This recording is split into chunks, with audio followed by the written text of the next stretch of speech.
जन्नत की खुशबू से भी अल्लाह उसको महरूम रखेगा। ला यदखुलुल जन्नत क़त्ता, जो रिश्तेदारियों को तोड़ेगा अल्लाह उसको बोलो भाई जहन्नम में डालेगा और जन्नत की खुशबू से अल्लाह उसको महरूम रखेगा। अल्लाह मेरी और आपकी और पूरी उम्मत की हिफाजत फरमाए।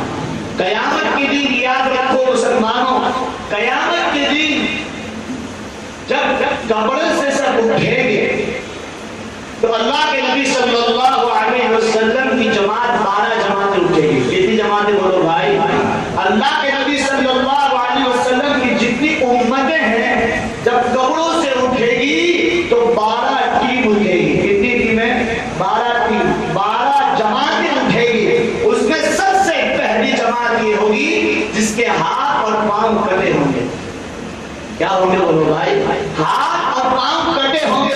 सहाबा इकराम रज़ियल्लाहु ताला अजमाइन ने पूछा, ये वाक़या लिखा है अल्लाह के नबी सल्लल्लाहु अलैहि वसल्लम के आंसू एक किताब है, उसमें ये पूरे 12 टीमों के नाम कि पहली टीम कैसे होगी, दूसरी टीम कैसे होगी, चौथी टीम कैसे होगी, 5वीं कब्रों से उठेंगे, 5वें वो कैसे होंगे, छठे कैसे होंगे, 7वें कैसे होंगे, आखिरी 12वीं जमात उठेगी।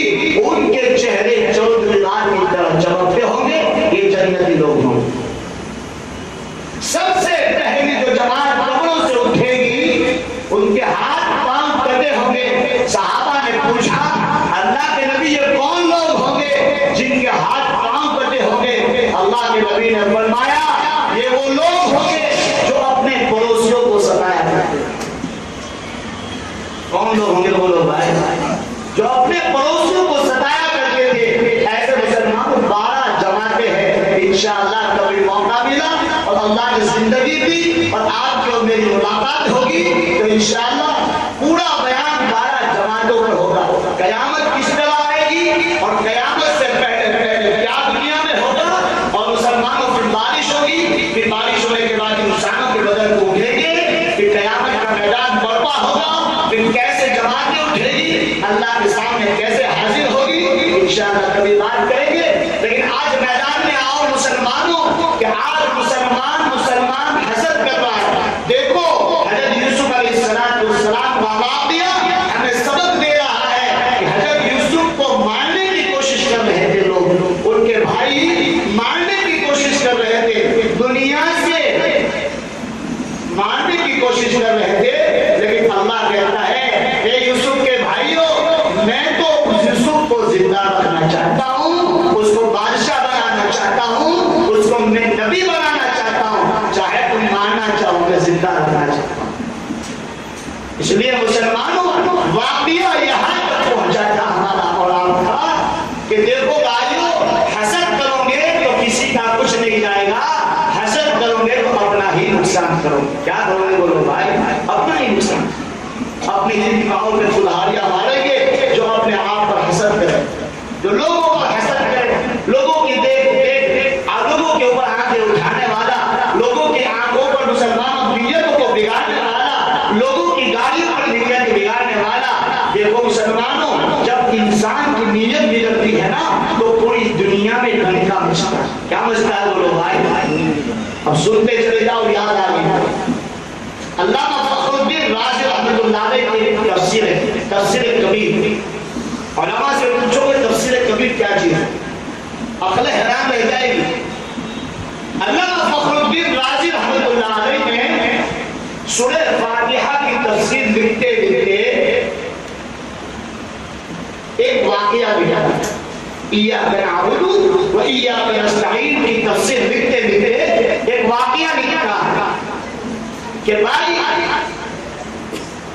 एक बादशाह अपने साथियों के साथ शिकार करने गया। कहाँ गया बोलो भाई?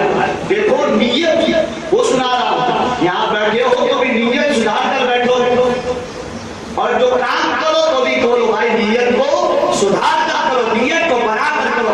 इमाम बुखारी रहमतुल्लाह अलैह ने सबसे पहले जो हदीस बयान की, इन्नमल आमालु बिन्नियात व इन्नमा लिकुल्लिम्रिइन मा नवा वमन कानत हिजरतुहु इला दुनिया युसीबुहा औ इम्राअतिन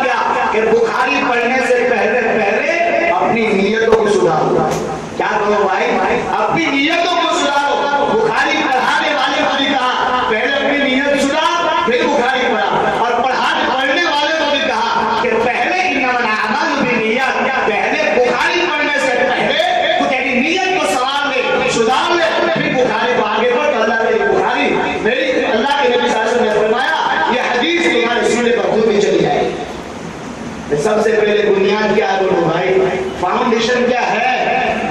नीयत। जब इंसान की नीयत बिगड़ती है, रुपया पैसा आता है तो नीयत बिगड़ती है।